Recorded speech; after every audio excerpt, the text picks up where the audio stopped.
Jay Swaminarayan, Principles of Economics and Management. The subject code is 3140709. So let's start in semester 4 PEM. It's an abbreviation. Unit 6 Introduction to Management. We have discussed outlines, word introduction to management and administration, skills, types and roles of managers. We are going to discuss management principles, scientific principles, administrative principles, Maslow's hierarchy of needs theory. So let's start. Elements of scientific approach. Scientific task planning. Scientific task planning is all about the total amount of work an average worker can do during a day under normal conditions. Management should decide in advance what work is to be done. कौन सा work उन्होंने किया है, by whom, where and when. By whom, where and when.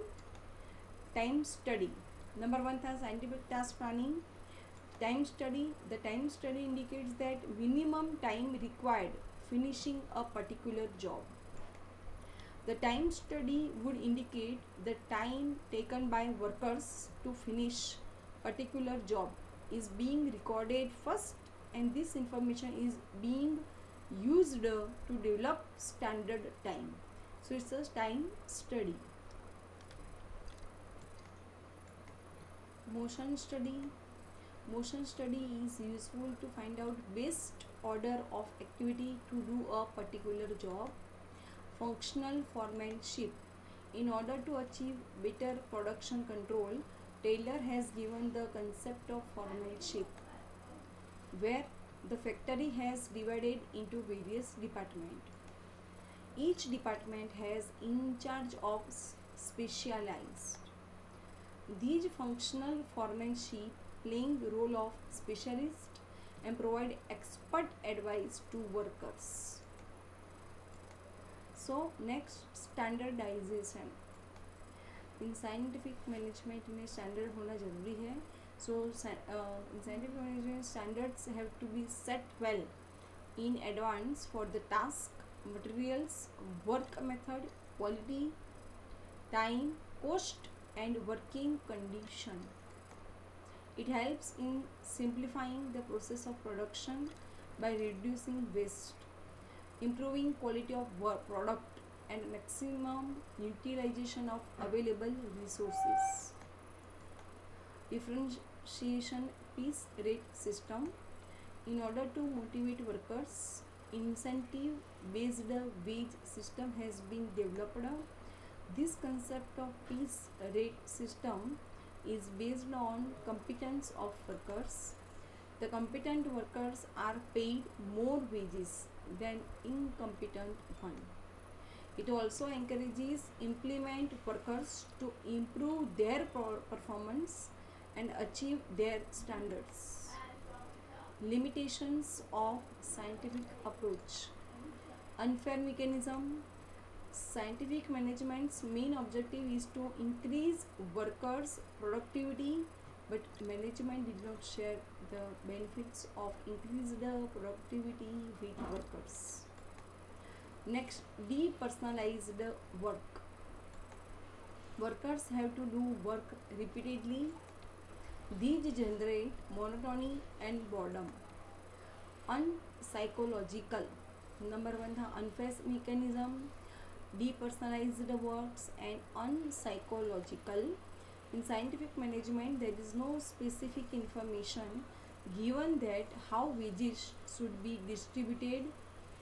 As a result, it becomes unpsychological. Limitations of scientific approach. Unoriginal. Some people says F.W. Taylor has copied this approach from someone else's approach. Unrealistic. F.W. Taylor has not believed in motivation, financial needs also. That is the reason why this concept is unrealistic. Business operation. According to Fayol, the business operations of an organization could be divided into 6 activities. So it is told by Fayol, the business operations it is divided into 6 activities. Number 1, technical. Technical, it means producing and manufacturing products. Produce and manufacturing products. Number 2, commercial, buying, selling and exchange. To buy, to sell and to exchange the products. Financial, search for an optimal use of capital. Security, protecting an employees and property. Accounting, it means recording and taking stick of quotes. Profits and liabilities, maintain balance sheets and compiling statistics. Managerial, it means planning, organizing, commanding, coordinating and controlling.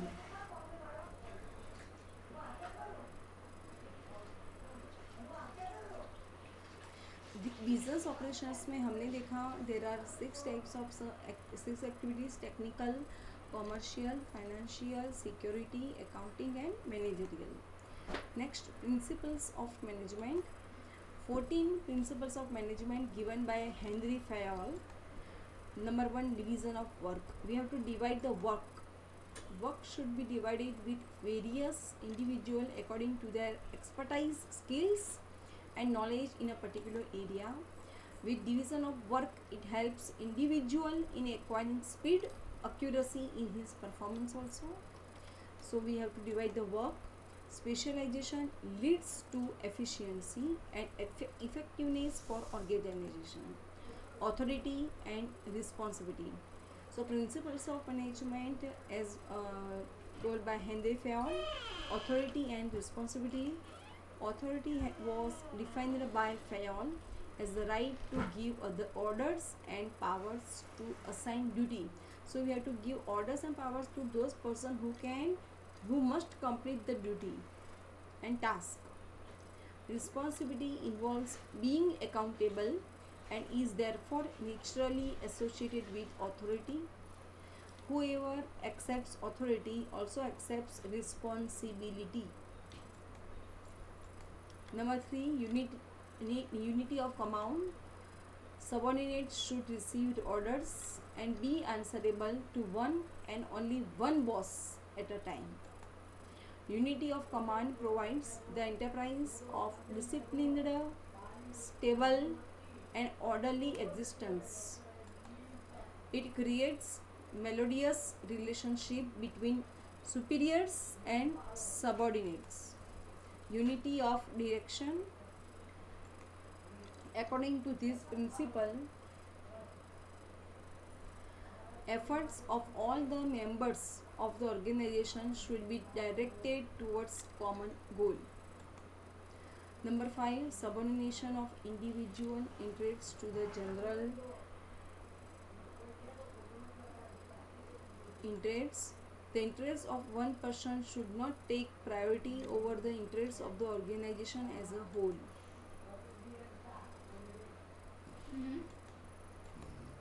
Equity. Equity means all employees should be treated in equity means all employees should be treated in organization. Equity means all employees should be treated in organization as equally as possible. Equity is combination of fairness, kindness and justice. Number 7, order. This principle is concerned with proper and systematic arrangement of things and people. Arrangement of things is called material order and people are called social order. Material order, there should be safe, appropriate and specific place for every material or machinery. Social order, selection and appointment of most suitable person of the right place. Scalar chain. Managers in hierarchies are part of a chain like authority scale. Each manager, from the first line supervisor to the president, possesses certain amounts of authority. Employee will communicate with lower level management. Lower level managers should always keep upper level managers informed of their work activities. Number 9, discipline. According to Fayol, discipline means sincerity, respect of authority, and observance of rules and regulation of the enterprise. This principle applies that subordinates should respect their superiors and obey their order. Number 10, initiative. Initiative. Workers should be encouraged to take initiative in the work assigned to them. Fayol advised that management should provide opportunity to its employees to suggest ideas, experiences, and new method of work. Next, number 11, fair remuneration. Fayol suggested that remuneration to be paid to the workers should be fair, reasonable, satisfactory, and rewarding of the efforts. As far as possible, remuneration should satisfy employer as well as employee. Fayol also recommended provision of other benefits such as free education, medical, residential facilities to workers also. Stability.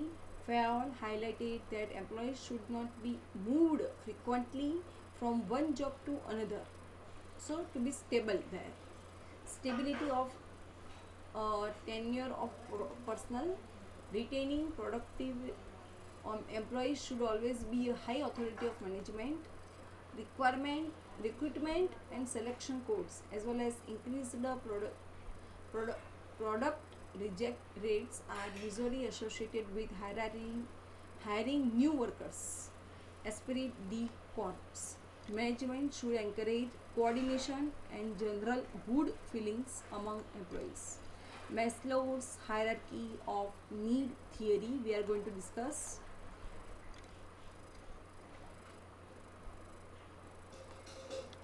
Psychological method need, तो psychological needs में आया breathing, food, quarter and sleep. Safety, security of body, employment and resources. Social needs and we can say love, friendship, family. Esteem, self esteem, confidence, achievement. Self actualization, morality, creativity, spontaneity, problem solving, etc. Maslow's hierarchy of needs में psychological needs, safety, social needs, love, esteem and self actualization is there. Psychological needs. Psychological needs are those required to sustain life, such as air, water, nourishment, sleep, etc. According to Maslow's theory, if such needs are not satisfied, then one's motivation will arise from the mission to safety them. Higher needs such as social needs and esteem are not felt until one has met the basic needs. Next, safety. Once psychological needs are met, one's attention turns to safety and security. Such needs might be fulfilled by living in a safe area. Medical insurance, job security, financial reserves. Social needs. Once a person has met the lower level psychological and safety needs, higher level needs become important. The first of which are social needs. Social needs are those related to interaction with other people and may include need for friends, need to give and receive love.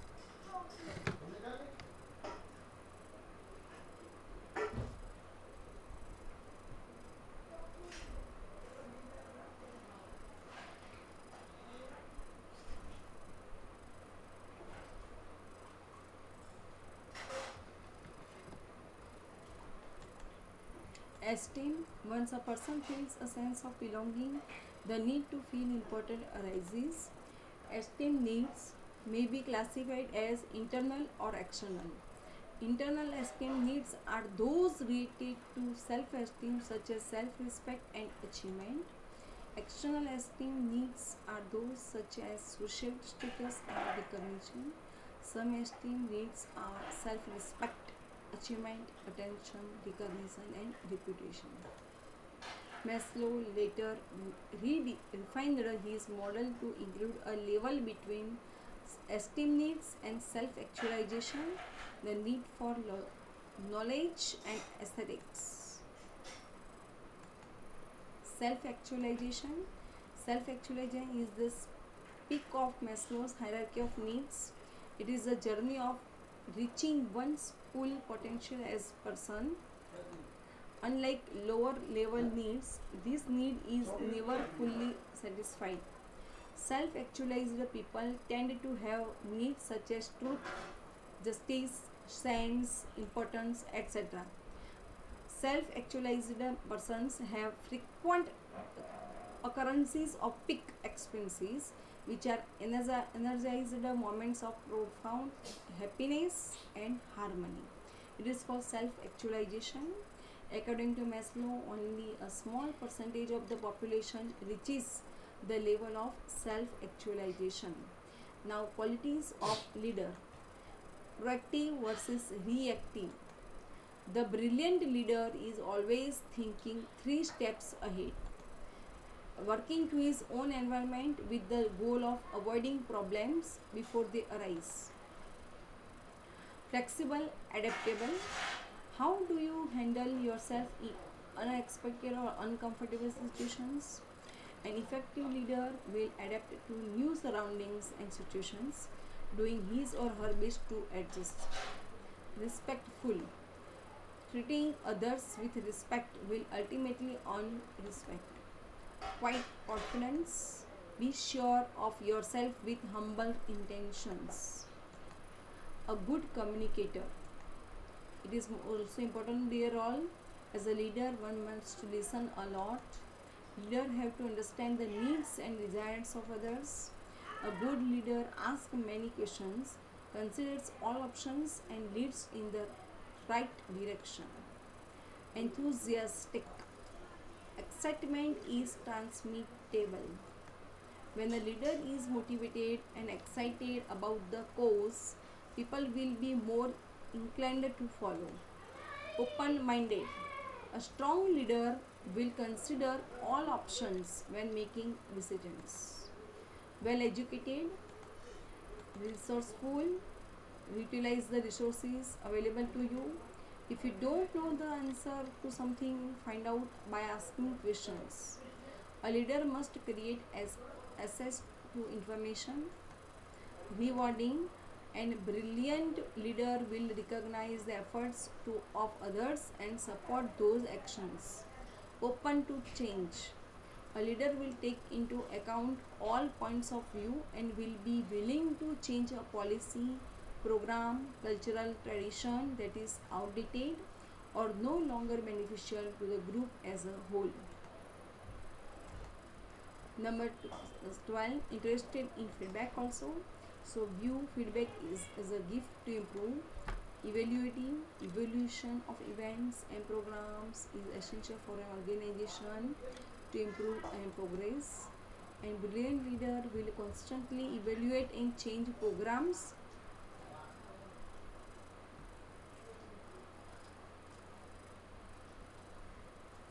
A brilliant leader will constantly evaluate and change programs and policies that are not working.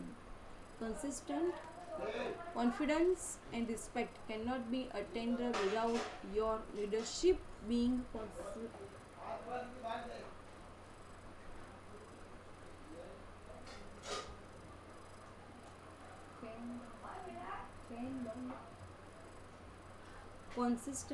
Confidence and respect cannot be attained without your leadership being consistent. 15. Organized. Are you prepared for meetings? presentations and events and confident that people around you are prepared and organized as well. Next, delegator. An exceptional leader realizes that he or she cannot accomplish everything on his own way. A leader will know the talents and interests of people around him, thus delegating tasks accordingly. Initiative. A leader should work to be the motivator and initiator. He or she must be a key element in the planning and implementing of new ideas, programs, policies, and events. Thank you very much, dear one.